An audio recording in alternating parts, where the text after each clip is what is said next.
नमस्कार, कंज्यूमर अड्डा में आपका स्वागत है। आपके साथ मैं हूं विपिन भट्ट और आज हम बेहद काम की बात करने जा रहे हैं क्योंकि आरबीआई की कड़ाई और अब बढ़ेगी आपकी ईएमआई। जी हां, आरबीआई ने ऐसे कुछ नए नियमों की बात की है जो कि नए साल से लागू होंगे और अगर ये लागू होंगे और जो कि होने ही वाले हैं तो आपकी ईएमआई बढ़ना तय है।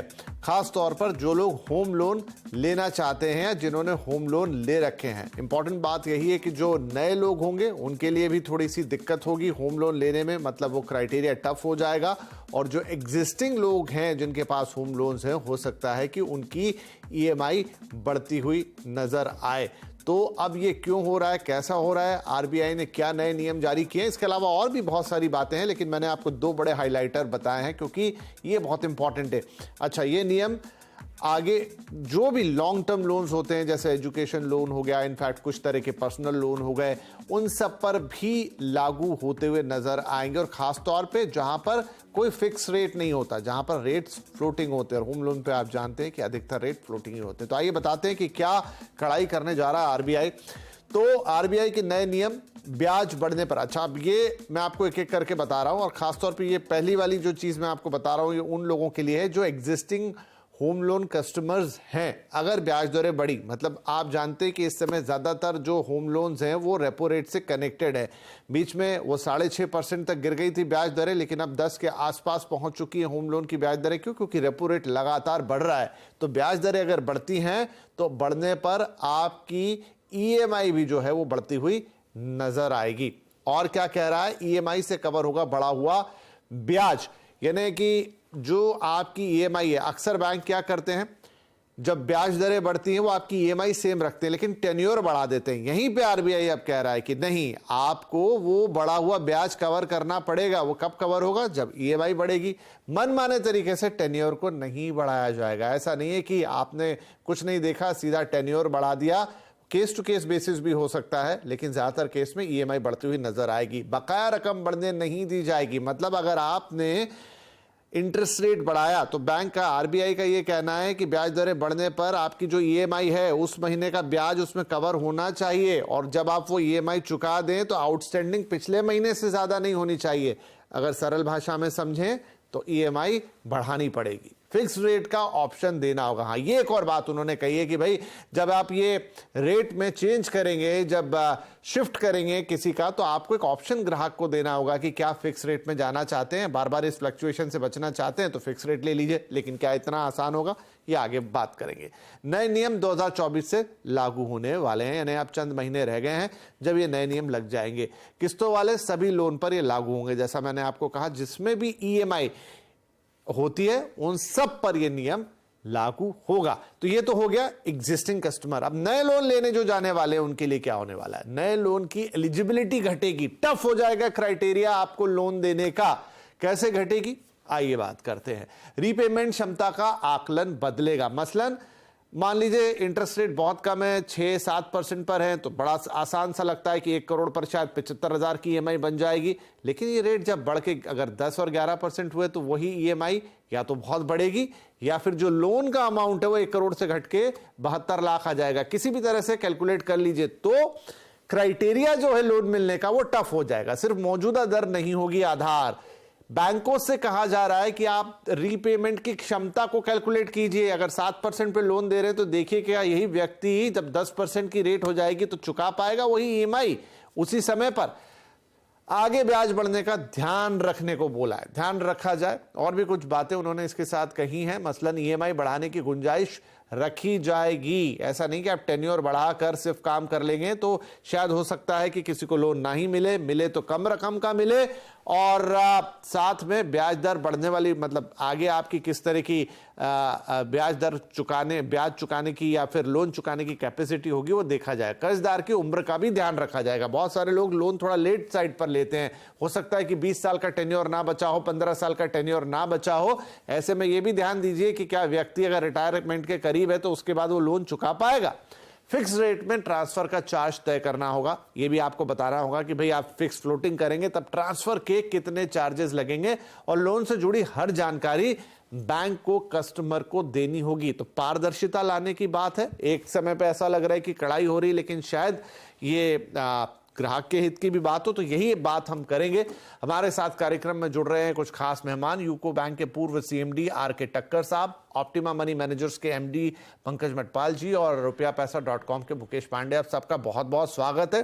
तो बहुत सारी बातें हैं जो दर्शकों को यह समझानी होंगी, मैंने कुछ बताने की कोशिश की है, लेकिन बाकी अपने मेहमानों के जरिए। तो टक्कर साहब, पहला सवाल आपसे कि सब कुछ ऐसा लग रहा है कि टाइटनिंग हो रही है, लेकिन ये जो कदम है वो ग्राहकों के हित का कदम दिखाई देता है या बैंकों के हित का कदम दिखाई देता है? नहीं, अगर आप देखिए तो बेसिकली ये ग्राहकों के लिए फायदे के लिए है, क्योंकि अब जो इश्यूज आ रहे हैं, जैसे अब ब्याज दरें बढ़नी शुरू हुई हैं पिछले 1.5 साल में, उसमें कई ग्राहकों को ये दिक्कत आ रही है कि बैंक ईएमआई बढ़ाते जा रहे हैं। और अब कई जगह तो ऐसा इशू आ गया है कि जो ईएमआई है, वो जो आपने स्पेशली होम लोन या कोई लॉन्ग टर्म लोन ले रखा है, उसकी जो ईएमआई है वो ब्याज को भी कवर नहीं कर पाती। तो ऐसी सिचुएशन में तो बड़ी दिक्कत वाली बात है कि उसका ब्याज, पूरा जो 1 महीने का ब्याज बनता है, वो ईएमआई ब्याज से भी जो एग्जिस्टिंग ईएमआई है उससे कवर नहीं होता है। तो उस केस में ये जो उसका आउटस्टैंडिंग है वो बजाय कम होने के और बढ़ना शुरू हो जाएगा। एक तो ये मेन जो इशू आया।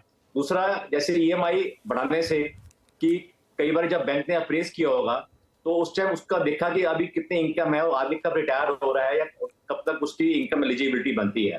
तो जब वो ज्यादा एक टर्म बढ़ना शुरू होता है तो इवन जो बैंकों के नॉर्मली नॉर्म होते हैं कि मैक्सिमम 70 साल या 75 साल की उम्र तक का ही लोग देखते हैं कि लोन रिपेमेंट हो जाना चाहिए, वो भी उसको एक्सीड कर रहा है। इन चीजों को मतलब देखते हुए जो रिजर्व बैंक ने अपने ये नए नियम बनाए हैं, ये बेसिकली ग्राहक को एक फ्यूचर में अगर ब्याज दरें बढ़ती हैं उससे उसको एक प्रोटेक्शन मिलेगी। और दूसरा, उसको एक चॉइस दी जा रही है कि जब ब्याज दरें बढ़ती हैं तो उसकी मर्जी के से हमको चलना होगा कि अगर वो चाहता है कि उसकी ईएमआई बढ़ाई जाए या उसका टर्म बढ़ाया जाए या दोनों का एक मिक्सचर किया जाए, कुछ ईएमआई बढ़ा दी जाए और कुछ टर्म बढ़ा दी जाए। ये उसको अब ये सुविधा दी जा रही है। और थर्डली, इन केस वो चाहे तो वो ऑप्ट कर सकता है फ्लोटिंग रेट से फिक्स रेट में जाने के लिए। अब बैंक को उसको ये ऑप्शन देनी पड़ेगी कि अब जब ब्याज दरें बढ़ रही हो स्पेशली, तब अगर उसको ऑप्शन दी जाएगी कि कुछ चार्जेस पे करके, वो चार्जेस हर एक बैंक अपने हिसाब से तय करेगा कि वो चार्जेस दे के अपना कन्वर्ट कर ले फ्लोटिंग से फिक्स लोन से। फिक्स लोन में कन्वर्ट करने से उसका बेनिफिट ये है कि वो सेफ गार्डेड है। फ्यूचर में अगर कोई ब्याज दरें बढ़ती हैं तो उसका उस पर कोई इफेक्ट नहीं आएगा जी। तो ये बेसिकली एक ट्रांसपेरेंसी लाने के लिए है और एक ग्राहक की सुविधा के लिए है, ताकि इन केस जब स्पेशली ब्याज दरें बढ़ रही होती हैं तो जो ग्राहकों को दिक्कतें आती हैं ईएमआई बढ़ने से या टर्म बढ़ने से, वो उसका एक प्रॉपर वे से मुकाबला कर सके। और एक बात जो आपने कही एलिजिबिलिटी की, उस पे आता हूं मैं, उस पे भी मैं उस पे आता हूं टक्कर साहब। मैं थोड़ा सा इसी चीज को आगे लेके जाता हूं ताकि और थोड़ा सा समझा सके मटपाल साहब। तो क्या ये तय है कि अब जो ये नए नॉर्म्स हैं, जैसा टक्कर साहब कह रहे कि है तो वो ग्राहक के ही अच्छे के लिए कि भाई आगे आप कभी फंसे ना, आपको दिक्कत ना हो, लेकिन अब ये टफ हो जाने वाला है। अगर आप एग्जिस्टिंग कस्टमर हैं तो मोस्ट प्रॉब्ली आपकी ईएमआई बढ़ती हुई नजर आएगी, और अगर आप नए कस्टमर हैं तो क्राइटेरिया जो लोन मिलने का था वो भी अब टाइट होता हुआ नजर आएगा। बिल्कुल विपिन जी, सही कहा आपने। देखिए, है तो ये बिल्कुल बरोबर के इंटरेस्ट में, क्योंकि ऐसा अक्सर होता है जब इंटरेस्ट रेट बढ़ जाता है तो अब 2 चॉइसेस है। वैसे डिफॉल्ट ऑप्शन तो यही होता है कि बैंक आपका जो टेन्योर है उसको बढ़ा देता है, ईएमआई को नहीं बढ़ाता है। और टेन्योर बढ़ाता है तो ऐसा भी हो सकता है कि आप रिटायर हो जाएं, आपकी इनकम बंद हो जाए, लेकिन आपकी ईएमआई बंद ना हो। आपने सोचा था कि 15 साल का लोन लेंगे, 45 ईयर्स की एज में, 60 ईयर्स में पूरा हो जाएगा, लेकिन इंटरेस्ट रेट बढ़ गया जिसकी वजह से आपका टेन्योर हो गया 18 ईयर्स का। तो मतलब रिटायरमेंट के बाद भी आपको पैसा भरना पड़े तो आपको दिक्कत हो सकती है। तो डेफिनेटली ये जो कदम है ये तो बिल्कुल सही है, इसमें कोई डाउट नहीं है। और वैसे आज भी ऑप्शन मिलता है कि आप ईएमआई बढ़ा सकते हैं, लेकिन कई बार ऐसा होता है कि जब ईएमआई बढ़ा दें तो शायद ग्राहक अफोर्ड ही ना कर पाए, क्योंकि उसको जो लोन मिलता है इस वक्त पर, वो जो एग्जिस्टिंग रेट्स होते हैं उसके आधार पर मैक्सिमम कितना लोग लोन दे सकते हैं उतना दे देते हैं। उसकी ईएमआई जो होती है वो उस वक्त के रेट ऑफ इंटरेस्ट के हिसाब से कैलकुलेट करके लोन की एलिजिबिलिटी कैलकुलेट की जाती है। तो अगर बढ़ा भी दें, शायद वो बढ़े नहीं, तो अब आरबीआई कह रहा है कि आप मार्जिन रखिए वहां पर, यानी कि आप जो ईएमआई कैलकुलेट कर रहे हैं, किसी ग्राहक की एलिजिबिलिटी चेक कर रहे हैं, वो ये देख कर करिए कि अगर इंटरेस्ट रेट बढ़ता भी है तो भी ईएमआई बढ़ा दी जाए, समय पर लोन पूरा हो जाए और वो व्यक्ति उसको अफोर्ड करने के लायक हो, इस तरह से ईएमआई कैलकुलेट की जाए। तो मेरे हिसाब से डेफिनेटली अच्छा कदम है, लेकिन जैसा आपने कहा इससे एलिजिबिलिटी कम होगी, वो बेशक, क्योंकि अगर मार्जिन रखा जा रहा है तो आपकी ईएमआई जो है वो इस तरह तय की जा रही है कि अगर रेट बढ़ भी जाए तो भी आप तय कर सकते हैं बढ़ी हुई ईएमआई को, तो आपकी एलिजिबिलिटी कम होगी। ये थोड़ा सा एक कस्टमर के ऊपर, बोरोवर के ऊपर थोड़ा सा इसका असर पड़ सकता है और एग्जिस्टिंग कस्टमर के लिए भी डेफिनेटली थोड़ा सा इसका फर्क पड़ेगा, बट ओवरऑल इन्वेस्टर के, ये बोरोवर के हित में हित में है, बिल्कुल है कि आपको किसी जोखिम से बचाने का काम है। लेकिन अब यह है कि या तो आपको थोड़े से ज्यादा पैसे चुकाने के लिए तैयार रहना पड़ेगा अगर आप एग्जिस्टिंग हैं, आपकी ईएमआई बढ़ सकती है। सर टक्कर साहब ने यह भी बोला कि उन दोनों का मिश्रण भी हो सकता है, अब हल्का टेन्योर बढ़ा है, हल्की ईएमआई बढ़ा है, उस पर आगे बात करते हैं। लेकिन यहां पर मुकेश पांडे जी एक चीज और है, वो जो कह रहे हैं कि आपको ये विकल्प देना पड़ेगा बैंक को कि आप फिक्स से फ्लोटिंग की तरफ जाएं। अब इसमें दो चीजें, शायद टक्कर साहब भी इसमें कुछ हमें बता पाएंगे कि अगर मान लीजिए कि 8% के आसपास मेरा लोन आ गया, वहां से और इंटरेस्ट रेट ऊपर गए, तो क्या बैंक मुझे 8% पे फिक्स होने का ऑप्शन दे देगा, या बैंक कहेगा कि नहीं भाई फिक्स रेट तो मैं थोड़ा ऊपर ही रखूंगा, तो मैं आपको 9 या 10% पे फिक्स का ऑप्शन दूंगा, वरना 8 पे तो हर कोई चाहेगा कि भाई फिक्स कर लो यहीं पे। देखिए, जहाँ तक फ्लोटिंग और फिक्स्ड रेट ऑफ इंटरेस्ट की अगर मैं डेफिनेशन बताऊं, फ्लोटिंग रेट अगर कोई 10 साल का लोन ले रहा है तो जितनी बार भी कोई आरबीआई की पॉलिसीज चेंज होंगी, चाहे रेट घटेगा चाहे रेट बढ़ेगा, उसी हिसाब से आपका रेट बढ़ेगा या घटेगा। लेकिन अगर कोई बोरोवर चाहता है कि उसका रेट ऑफ इंटरेस्ट फिक्स कर दिया जाए कुछ सर्टेन पीरियड के लिए या पूरे टेन्योर के लिए, तो बैंक अमूमन उस पर 1 से 1.5% एक्स्ट्रा चार्ज करता है, बिकॉज वो रिस्क फैक्टर बैंक के लिए भी है। कल को अगर रेट ऑफ इंटरेस्ट बढ़ गया और उन्होंने वो फिक्स रेट कर दिया सपोज 8% पे और रेपो रेट ही 8.5 के करीब पहुंच गया, तो फिर उनके लिए भी एक रिस्क फैक्टर है। तो अमूमन जो बैंक है फिक्स रेट ऑफ इंटरेस्ट को 1 से 1.5% फ्लोटिंग रेट ऑफ इंटरेस्ट से बढ़ा करके ही रखता है। जी, तो टक्कर साहब ऐसे में अगर मान लीजिए मुझे लग रहा है कि ये डिसीजन कोई कैसे लेगा, मतलब क्या वो साइकिल का ध्यान रखे कि यहां से तो अब अभी जिस जगह हम खड़े हैं सब लोग कहते हैं पीक आउट हो गई, यहां से तो नीचे ही आना है, तो आप यहां पे फिक्स कराएंगे तो आपके लिए तो कोई फायदे का सौदा नहीं होगा। आप फ्लोटिंग में रहेंगे तो फिर भी उम्मीद रहेगी, और बैंक तो लॉन्ग टर्म लोन का तो होता ही है कि 2-3 साइकिल देखता है तो एवरेजिंग हो जाती है उसकी, तो फिर ये फिक्स रेट कहीं ग्राहकों को महंगा तो नहीं पड़ेगा? देखिए, ये तो ग्राहक को उस टाइम जब ये ऑप्शन एक्सरसाइज करनी होगी तो एक अपना जो एक अंदाजन है कि ब्याज दरें बढ़ रही हैं या अभी पीक हो गई हैं। जैसे आपने अभी बताया कि अगर हम ये प्रिज्यूम कर रहे हैं कि ये ब्याज दरें आज की डेट में पीक हो गई हैं और आगे कुछ ज्यादा बढ़ने की संभावना नहीं है, अगर है भी तो मैक्सिमम 25 या 50 बेसिस पॉइंट पे है, तो उस केस में ग्राहक के लिए शायद ये फायदेमंद नहीं है कि वो ऑप्ट करे फिक्स रेट के लिए, क्योंकि फिक्स रेट में जैसे मुकेश जी ने बताया कि आपको प्रीमियम देना पड़ता है। अगर आज ब्याज दर अगर 9% है तो अगर वो फिक्स रेट होगा वो 10, 10.5, मतलब डिपेंड करेगा एक बैंक जो भी कॉल लेता है कि आपको कितने पे ऑफर कर रहा है, प्लस कुछ चार्जेस भी देने पड़ सकते हैं, वन टाइम चार्ज वो भी हो सकता है, तो शायद इस टाइम पे उसके लिए फायदेमंद नहीं होगा। लेकिन जब जिस दौरान ब्याज बढ़ रही होती हैं रेट्स, जैसे कि पीछे हमने 1 साल में देखा जैसे ब्याज दरें बढ़ी हैं, उस दौरान अगर ग्राहक को ये ऑप्शन दी जाए तो ऑब्वियसली अगर जब हम देख रहे थे पूरी वर्ल्ड इकोनॉमी में या हमारे अपने देश में भी इन्फ्लेशन का रेट देखते हुए, सब चीजों को देखते हुए सबको मालूम था कि ब्याज दरें अभी बढ़ेंगी, तो उस दौरान उसको ऑप्ट करने के लिए फिक्स रेट बेटर रहेगा।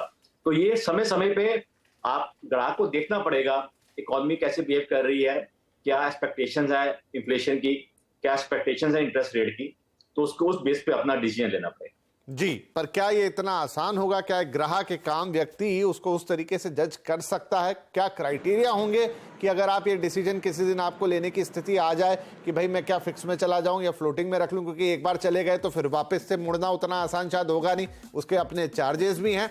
और आने वाले वक्त में होम लोन के लिए आपको भाई बहुत अच्छे से तैयार रहना पड़ेगा, क्योंकि आरबीआई के नए नियम काफी बड़ा अंतर लेकर आएंगे। एक छोटा ब्रेक लेते हैं। अगर आप एग्जिस्टिंग ग्राहक है तो, और अगर आप होम लोन लेने का सोच रहे तो क्या इंपॉर्टेंट चीजें हैं जो अब यहां से आपको ध्यान में रख के चलनी होगी, क्योंकि 3-4 महीने हैं, अच्छी तरह सोचिए समझिए। एक छोटा ब्रेक के बाद वो इंपॉर्टेंट पॉइंट, तो कहीं मत जाइएगा, तुरंत हाजिर होंगे। Welcome back. आज बात हो रही है आरबीआई के नए नियमों के बारे में, जो कि अगले साल 1 जनवरी से लागू हो जाएंगे। और ये नियम कहते हैं कि अब खास तौर पे जितने भी ईएमआई वाले लोन्स हैं, और उसमें सबसे बड़ा लोन हम सब जानते हैं वो है होम लोन, वहां पर जो आप एग्जिस्टिंग कस्टमर हैं उनके लिए भी चीजें थोड़ी मुश्किल या थोड़ी टफ हो सकती है in terms of EMI and tenure, और जो नए कस्टमर्स हैं उनके लिए एलिजिबिलिटी के लिए अब थोड़े से क्राइटेरिया और टाइट होंगे। तो पंकज साहब ये हमें बताएं कि अब एक एग्जिस्टिंग कस्टमर को क्या करना है इस नई स्थिति में, और फिर हम ये भी बात करेंगे कि एक नए कस्टमर को कैसे अप्रोच करनी है। बिल्कुल, देखिए एग्जिस्टिंग कस्टमर को मेरे हिसाब से फ्लोटिंग से फिक्स में नहीं जाना चाहिए इस वक्त पर, क्योंकि यदि 9% के आसपास आपका इंटरेस्ट रेट है इस वक्त और बैंक डेफिनेटली उसके ऊपर प्रीमियम चार्ज करेंगे, यदि आपको 11% पे मान लीजिए रेट ऑफ इंटरेस्ट फिक्स हो रहा है, तो ये कोई बहुत समझदारी की बात नहीं होगी। और अगर हम ये कहें कि आने वाले समय में आगे जब रेट ऑफ इंटरेस्ट कम हो उस वक्त पर सोचा जाए, तो हालांकि कहना बहुत जल्दी होगी इस वक्त पर, लेकिन फिर भी मुझे लगता है कि बैंक्स भी इस बात को ध्यान में रखते हुए कि रेट ऑफ इंटरेस्ट कम है तो उस वक्त प्रीमियम ज्यादा चार्ज करेंगे। उनको पता है कि काफी लंबे समय तक उन्हें उस रेट पर इसे कंटिन्यू करना होगा। तो शायद देखा जाए अगर आपका टेन्योर लंबा है तो फ्लोटिंग रेट लोन मेरे हिसाब से सही रहता है, और एवरेज देखेंगे लॉन्ग टर्म में तो वो सही रहेगा। अब यदि बैंक ये कहे कि जिस रेट पे 9% पे है इसी पे फिक्स कर दें तो शायद अच्छा भी होता, बट ये ऑलमोस्ट इम्पॉसिबल है। यहाँ पर प्रीमियम तो यहाँ पर चार्ज होगा ही, और अभी भी जब बैंक उस समय के लिए फिक्स रेट देते हैं तो एक्स्ट्रा चार्ज करते ही हैं। तो ये तो बात तय है कि फ्लोटिंग रेट मेरे हिसाब से सही ऑप्शन रहेगा, लेकिन फिर भी बरोबर सब उन्हें ऑप्शन मिले तब कैलकुलेट कर सकते हैं। दूसरी बात जो आपने भी कहा था कि अभी क्या है, आरबीआई के रूल्स के हिसाब से फ्लोटिंग रेट में यदि आप स्विच करते हैं, आप कहीं बैलेंस ट्रांसफर करते हैं तो कोई प्रीपेमेंट चार्ज नहीं देना पड़ता। लेकिन यदि आप फिक्स रेट में चले जाते हैं तो उस केस में आपको प्रीपेमेंट चार्जेस देने पड़ सकते हैं। आप बैलेंस ट्रांसफर करते हैं तो आपको चार्जेस देने पड़ सकते हैं। तो ऐसे में शायद आप वहां पर बन जाएंगे, आपको ये एक्सपेंसिव भी हो सकता है। नए ग्राहक की जहां तक बात है तो नए ग्राहक को भी मेरे हिसाब से फ्लोटिंग रेट ही सही है, वो ऑप्शन उनके लिए सही रहेगा। जहां तक अगर नया रेट उनको सच में उस वक्त पर हो जबकि रेट ऑफ इंटरेस्ट कम चल रहे हो और उन्हें उस रेट पे लॉक हो जाए, अगर जैसे 6.5% का रेट चल रहा था 8% पे लॉक हो जाता 20 साल के लिए, तो शायद वो सही चॉइस होती। लेकिन ये देखना होगा अगर ऐसे ऑप्शन मिलते हैं तब, बट फिलहाल के वक्त में जो रेट चल रहे हैं उस रेट पर लॉक करना भी मेरे हिसाब से नए कस्टमर के लिए सही नहीं होगा। और लास्ट बात जो बात है एलिजिबिलिटी की, तो मेरे हिसाब से ये सही चॉइस है कि पूरी की पूरी जो आपकी ताकत है उसको पूरे लगा देना ईएमआई में, और फिर रेट बढ़ जाए तो आपको दिक्कत हो, उसके बजाय थोड़ा मार्जिन जो आरबीआई कह रहा है तो शायद ग्राहकों को इसे पॉजिटिव लेना चाहिए। उनके लिए फ्यूचर में अच्छा रहेगा, कभी आपकी ईएमआई बाउंस ना हो, आपको लोन रिपे करने में दिक्कत ना हो, इसको सोचते हुए किया गया है। राइट। यहाँ पे ठक्कर साहब ये भी अंडरलाइन है, मतलब शक्तिकांता दास साहब का कहना है कि हमने ये तय नहीं कर दिया है कि आप इसको कैसे करेंगे। उन्होंने कहा है कि ये एक बिजनेस डिसीजन होगा और ये बैंक तय करेंगे, मतलब एक लीवे उन्होंने दिया है छोटा सा कि आपको कितना टेन्योर बढ़ाना है, पर उन्होंने कहा है कि वो प्रैक्टिकल होना चाहिए, वो एप्रोप्रिएट होना चाहिए। किसी का 5-6 महीने का टेन्योर शायद बढ़ रहा है जो मैं समझ रहा हूं, तो मत उसकी ईएमआई बढ़ाइए, लेकिन अगर किसी में 3 साल का डिफरेंस आ रहा है तो डेफिनेटली आपको ईएमआई बढ़ानी होगी। ये किस तरह का इंपैक्ट हम देखेंगे, मतलब क्या इसका एक आउटकम होता हुआ नजर आएगा, कैसे बैंक इसको करेंगे? ये बिल्कुल ठीक है जो आपने कहा, ये बेसिकली उन्होंने बैंकों पे छोड़ दिया है एज अ कमर्शियल डिसीजन लेना कि आपने टेन्योर कितना बढ़ाना है, या आपने अगर जो चार्जेस लेने हैं वो कितने लेने हैं, कितनी दफा एक बोरोवर को आप ऑप्शन दे सकते हो ये करने की कन्वर्ट। और ऐसा भी नहीं है, ऑल्दो सर्कुलर में वेरी क्लियरली स्पेसिफाई नहीं किया गया, लेकिन इसका रिवर्स भी हो सकता है इन द सेंस कि एक बार बोरोवर ने फिक्स रेट ऑप्ट किया है तो वो अगर फ्लोटिंग में आना चाहे उसको वो ऑप्शन भी दी जा सकती है। तो ये उन्होंने एक फ्लेक्सिबिलिटी दी गई है कि हर एक बैंक डिपेंडिंग ऑन बैंक का क्या परसेप्शन है कि कैसे मार्केट इंटरेस्ट रेट्स बिहेव करेंगे, उसको देखते हुए वो अपने बोरोवर्स को, चाहे वो नए बोरोवर हैं चाहे वो एग्जिस्टिंग बोरोवर्स हैं, उनको वो एक ऑप्शन दे और बैंक्स अपने अंदर इंटरनली वर्क करके वो एक अलग अलग ऑप्शन ला सकते हैं। तो ये एक अच्छा है कि बजाय कि वो एक ही चीज को हम फिक्स कर दें, नहीं जी आपको खाली फिक्स रेट पे ही कन्वर्ट करना है और कोई ऑप्शन नहीं है, ये जो और ऑल्टरनेट्स आएंगे परहैप्स बैंक्स भी वर्क करेंगे जिससे ग्राहक को भी सुविधा रहे कि उसके ऊपर लोड नहीं आए ईएमआई का, या फिर एक्सटेंशन जो ईएमआई हो रही है जो उसके रिटायरमेंट या वैसे उसके एज के बियॉन्ड जा रही है, वो भी उसका भी पर्पस सॉल्व हो जाए और वो ईएमआई भी प्रॉपर्ली दे पाए। तो ये एक अच्छा गवर्नर साहब ने अच्छा, बिल्कुल बिल्कुल। तो यहाँ मुकेश जी क्विकली एक सवाल, क्योंकि उन्होंने कहा है कि हमने तो ज्यादातर बात की है बड़े लोन की जो कि होम लोन होता है, लेकिन उन्होंने कहा कि सभी ईएमआई वाले लोन्स पे, चाहे वो आपका ऑटो लोन भी देखिए ईएमआई वाला लोन ही होता है, एजुकेशन लोन भी वैसा ही होता है और थोड़े लॉन्ग टेन्योर वाले उन्होंने बोले, तो सारे लोन्स इंपैक्ट होते हुए नजर आएंगे यहाँ पे। जी बिल्कुल, कोई भी लोन जो 5 साल से ऊपर की टेन्योर रखती है वो फ्लोटिंग रेट ऑफ इंटरेस्ट पे ही जनरली होता है। और जैसा कि अभी सभी गेस्ट ने डिस्कस करा है कि ये एक बोरोवर के ऊपर है कि वो फ्लोटिंग रेट पे जाए या इस टाइम पे या फिक्स रेट ऑफ इंटरेस्ट पे जाए। लेकिन मैं आपके शो के माध्यम से एक बार पहले भी बताया है, कुछ ऐसी स्ट्रैटेजी अगर बोरोवर अवेयर होकर के उसको रिलीजियसली फॉलो करे तो ये जो रेट ऑफ इंटरेस्ट की फ्लक्चुएशन है वो आती रहेंगी, कभी घटेगा कभी बढ़ेगा। लेकिन अगर वो कुछ टिप्स को रिलीजियसली फॉलो कर लेते हैं तो उनके ऊपर ये ईएमआई की बर्डन या टेन्योर का बढ़ना बर्डन उतना इम्पैक्ट नहीं कर पाएगा। वो टिप अगर मैं आपको सिंपल 2 शब्दों में समझाऊं, अगर कोई बोरोवर कोई भी लॉन्ग टर्म लोन ले रहा है, चाहे वो 1 करोड़ का मान लीजिए 20 साल के लिए, और उसकी किस्त बनी है 1 लाख रुपए की, उसको हर 12 महीने में चाहिए कि वो 13 किस्तें बैंक को दे। वो एक रिलीजियसली ये फॉलो करे कि उसको 12 महीने में 13 किस्तें पे करनी है और हर 12 महीने के बाद अपनी ईएमआई को सिर्फ 10% से इंक्रीज कर ले।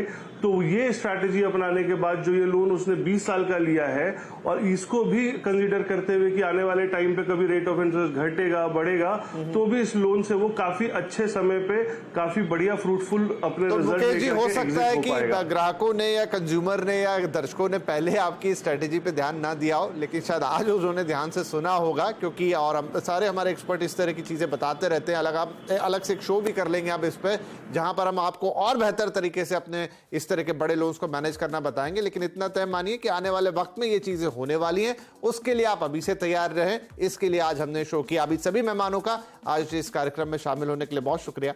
नमस्कार।